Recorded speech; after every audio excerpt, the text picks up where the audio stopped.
nagtatanong kayo, no? Ano nang mangyari kay mama? Hindi na siya nakikita sa vlog. Pangihingit po ng Aguinaldo. Sige yan. At saka, ang nanay mo. kung hindi lang naman tayo ganyang mag-bipod na lang. I used to float. Yay! I'm so excited! Mas napag-agreehan namin na magko-compromise kami palagi.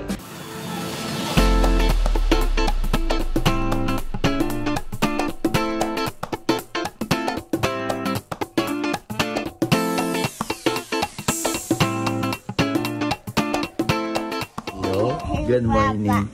Sisiyo, good morning si Bebe Liit ko. Love na love ni Papa to eh. Love na love ni Papa to si Kawi po eh. Good morning, ay sis. Ang ganda ng umaga palagi pag si Bungis-ngis lagi ang nakikita. Si Bungis-ngis boy. Sis! Good morning. Good morning. Good morning, Kawi. Kawi, sisiyo eh. Hindi ka pa na good morning, Cloud. So, samahan niyo ako guys sa araw na ito dahil on today's vlog, dito ko din maipapakita sa inyo kung anong pinagkakaabalahan ko these days. You're probably wondering, no, bakit nga walang vlog? Ang tagal na. Later, i-explain ko sa inyo. So, for the meantime, punta tayo kay Mama Toyang. Susunduin natin si Mama and good opportunity na din na malaman nyo kung kamusta na si Mama ngayon kasi nagtatanong kayo, no, ano nang mangyari kay Mama, hindi na siya nakikita sa vlog, ganyan. So dahil pupunta kami sa bangko para ayusin yung pension ni Mama, so interviewin din natin si Mama Toyang mamaya. Kamustahin natin siya, makita nyo din kung ano na yung kalagayan niya, ganyan. And kamusta na din siya these days. Tagal nyo na siya din nakita, mga buwan na rin kasi ako nga eh, isang buwan mahigit na ako walang vlog eh. Just then, Mother, wow, kakagising, nakaidlip ulit. Hi Ma. Hi. Manghihingi po ng Aguinaldo. Halika na. Mamaya, ayos natin ang buhok. Ayos natin ang buhok mamaya. Naks, kamusta ka, Mama? Kamusta daw po kayo? Ma, kamusta na daw po kayo? Ikaw? Halika na, Mama. Susunod siya, lalak niya kasi baka pasukin tayo. Ilalak ko yung gate, ate, ha? O sige, hawak po kayo. Ayaw, pahawak. At ganyan, manahimik na lang tayo.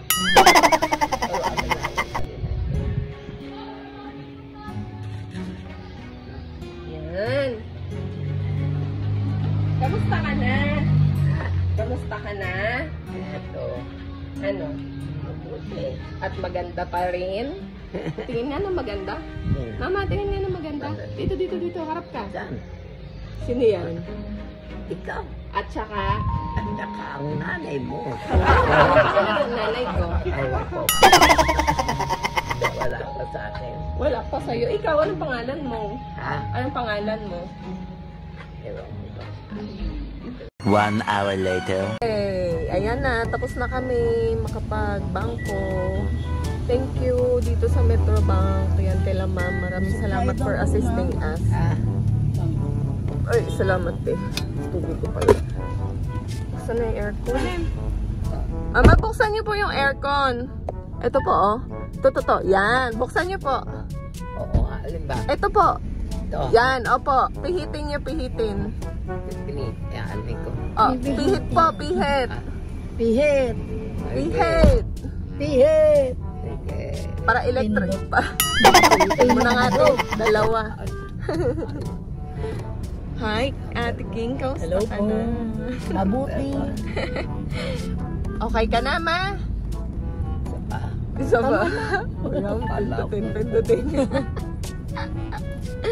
Quiet na. Pinick up ko na yung mga bata. Pagkababa ko kay Mama Toyang, dinaanan ko naman yung mga bata. O, diba? Yun kasi kinaganda dahil magkalapit lang yung bahay namin. Nauna na si Jet doon sa shop. So, yung mga bata, by the time na gusto niya nang umalis kanina, eh, kumakain pa yung mga bata. Sabi ko, sige, iwan mo na lang. Tapos, pag drop ko ako kay Mama, iikutan ko sila dadaanan ko sila pag ikot ko. After i-drop si Mama. So, pinick up ko sila ngayon. We are on our way to BPI. Kasi meron naman akong bank transaction. Personal bank transaction ko naman yun. Para sa akin. Sinama ko na itong mga kids. Kasi right after this, pupunta naman kami sa school to finalize the details. Yan yung sa school ni Sky. Dun sa old school niya. And dun sa new school niya. Kasi lilipat na kami ng new school. Bukod dyan, marami pa kaming mga aayusin ni Jet na errands. So, right after that, right after kong magbangko, no, pupunta ako ng Terraces to grab lunch. And then, right after that, punta sa school ni Skyler to finalize and get the forms. Tapos, diretso na sa shop para i-pick up si Jet, and then right after that pupunta dun sa new school. 'Di ba? As I was saying, guys, inaano ko na siya, mina-map out ko na siya sa head ko while explaining to you at the same time. Kasi Ate Christy. Hello po. Nandito na po si Mami. Nice meeting you, Ate. Salamat po sa panonood. Nagkita tayo. Oo. Meanwhile. Let's go. Go, dali. Labas na.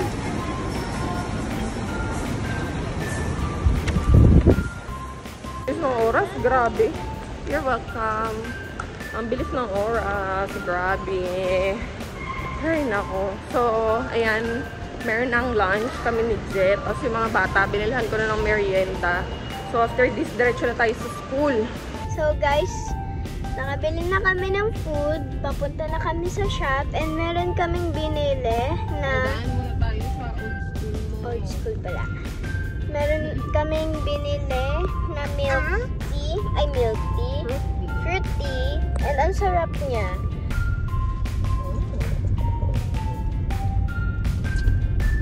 Sarap na, no?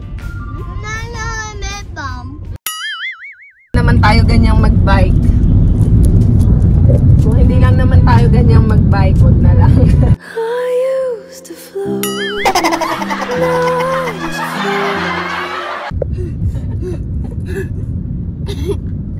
Kailan magbike ka? Ikaw nga, patingin. Go. Jump. Okay, go. Very good. Wow. Good job. Ikaw nga, Sky, yung may paa.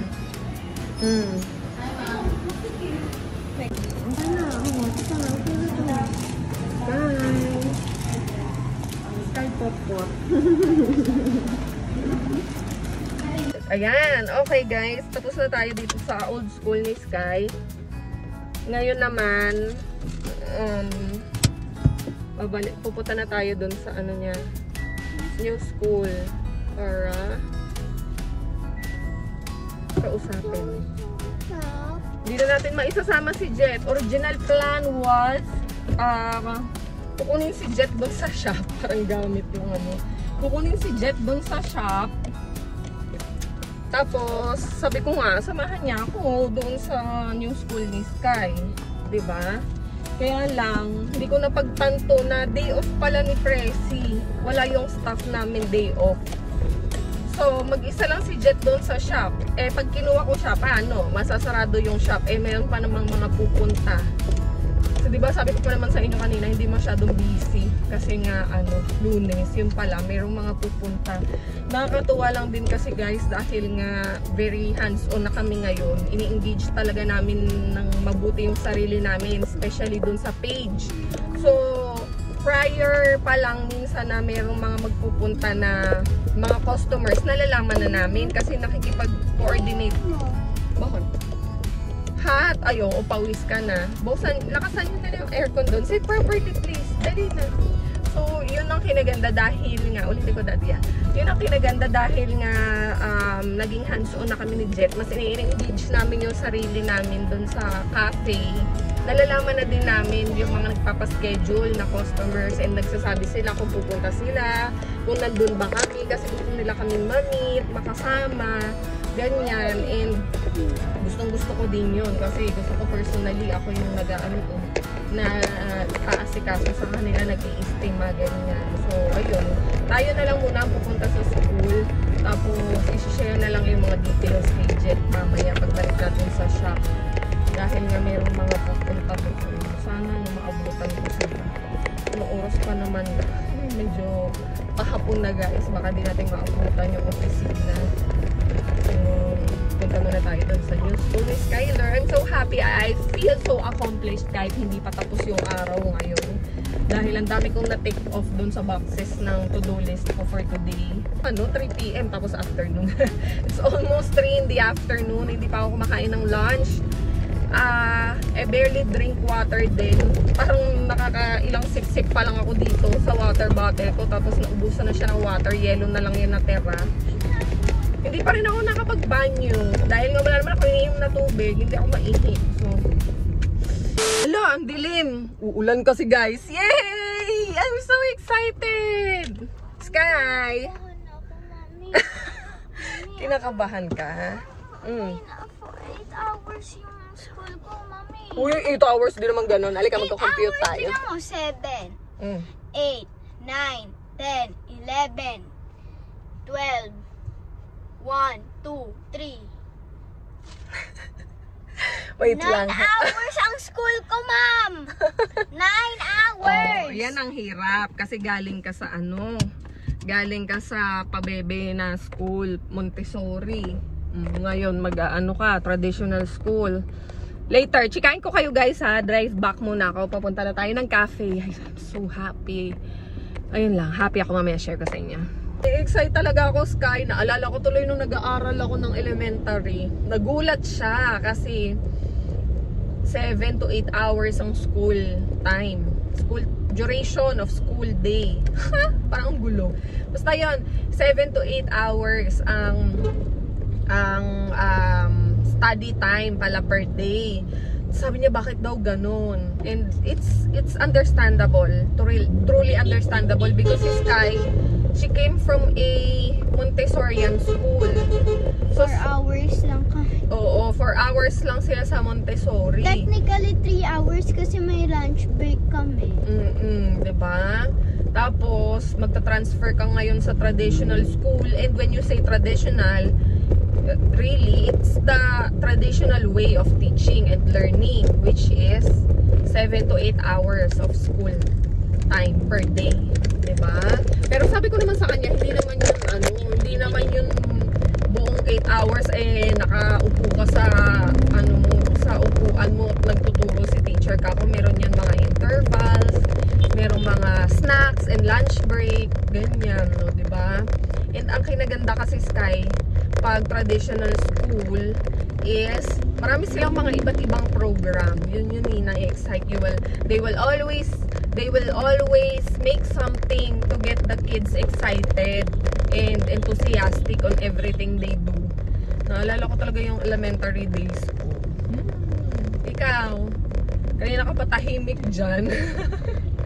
Tahimik? Kasi Mami, kinakabahan ako, tsaka bakit ka kinakabahan? syempre bagong school, tagal namin. Okay. Tapos Big school pa. big school, Kita niya kanina, laki, ang daming student, daming tao. Oh. Kinakabahan ako. And what you are feeling is valid, and that's the very appropriate feeling. 1 hour later. Hi, morning skis. Mag-aalas 11 na ng gabi, nandito pa din kami ni Jet. Kasi nga, yun, medyo na-busy kanina. Dahil merong mga ilang nagpunta. Hindi na ako nakapag-vlog masyado kasi nga, naka-day off yung staff. So, tumutulong ako. Ako yung gumagawa ng mga pagkain na orders. Tapos si Jet sa drinks. So, anyway, ayan. Nag-ano lang din kami, nag-meeting for mga gastos dahil first week ng buwan ngayon. So nag-budget na kami ni Jet, nag-alat na kami ng mga budget para may projection na kami for this month kung ano yung mga kailangan and yung allotment ng pera. Ganun pala talaga yun ka-importante, guys, kasi sa aming dalawa si Jet talaga yung yung magaling sa finances. Ako magaling lang gumastos. Hindi kasi the way he treats financially yung mga kailangan namin, pinoproject niya talaga yan. Ako kasi ako yung tipong kung ano yung kailangan ngayon, bayaran na yan, ganyan. Siya gusto niya mas minamaximize yung money, at kung kaya naman i-staggered yung payment, mas gusto niya yun para nakakapag-alat siya for emergency purposes. Magkaiba talaga kami. And dito sa ginawa namin today, yung style ni Jet yung susundan namin, kasi I see na mas siya, mas manageable, plus mas makatotohanan, and for our for our convenience ba, mas okay yung style na ginawa ni Jet. Mas makakatulong yun sa amin. Unlike nga na sabi niya, babayaran nga lahat ngayon, tapos pag may nangyaring emergency sa susunod, saan ka huhugot, diba? Saan ka kukuha ng pera, ganyan. So, ang gusto ni Jet, hindi man sigurado na may na may darating na mag-a-arise na kailangan mo, pero may kasiguraduhan na may maibabayad at may maibabayad ka. So, ganun yun, guys. Parang sabi ko, dami ko nga natututunan. So, nandito din si Nanay Alice kanina. Dami ding i-share sa amin. Meron din kami mga natutunan. So, ayun, guys. Talagang work hand in hand kami ni Jet ngayon sa lahat ng bagay. Lalo na alam niyo naman ako, diba, matigas ang ulo ko kasi nga iba yung way of treatment ko sa mga bagay-bagay. Iba din yung pagpaprocess ni Jet and tirada niya sa mga bagay-bagay. So, ngayon, mas napag-agreehan namin na magko-compromise kami palagi. Walang may tama at walang may mali. It's just a matter of, getting to the same goal without without saying no to each other, pero nagmi-meet kayo halfway. Kaya, ayun, guys, gusto ko lang yun ma-share sa inyo. Kaya, inabot na kami ng pamadaling araw para lang masettle lang lahat ng bagay-bagay. Kasi, dahil nga hands-on na rin kami dito sa shop, isa sa gusto namin, yung mga trabaho na ginagawa namin, hanggang dito na lang din sa shop. Para pag uwi sa bahay is pahinga na. So, sa bahay, iniiwasan na din namin doon na pag-usapan pa doon yung mga kailangan gawin, mga problema, ganyan, mga suliranin na kailangan lutasin, para pagdating sa bahay, pahinga na lang. Kumbaga, yun na yung pause namin, yun na yung break namin, para hindi kami na burn out and hindi kami na i-stress. So, unang-una, para sa akin yun, kasi ako nga yung overthinker, diba? Problem solver, overthinker pa, diba? Sabog na talaga yung utak ko minsan, kaya sabi ni Jet, kalmahan mo lang. So, yan. Ikaw, baby, kamusta ka naman? Okay naman. Anong mga, mo? Mga... Sabaw ang puta ko ngayon. Pero okay pagod naman ka na. Medyo. Pero okay lang kasi kailangan ko masettle. Kailangan namin masettle ito nina. Thursday. Wait lang. Kailangan namin masettle itong mga kailangang harapin para matapos na at maka-move on kami kayo dahil scatter na ang ulo ko. Pero we'll work things out together. Basta magkasama tayo, di ba? Aray! Okay. Naalala ko mag-vlog, ubos na yung pagkain. So, sobrang gutom namin. Alauna yung medyan. Walang nakaalala. Nagde-dessert na nga kami, guys. Tingnan nyo. 1:15. Yan pa lang yung dinner namin.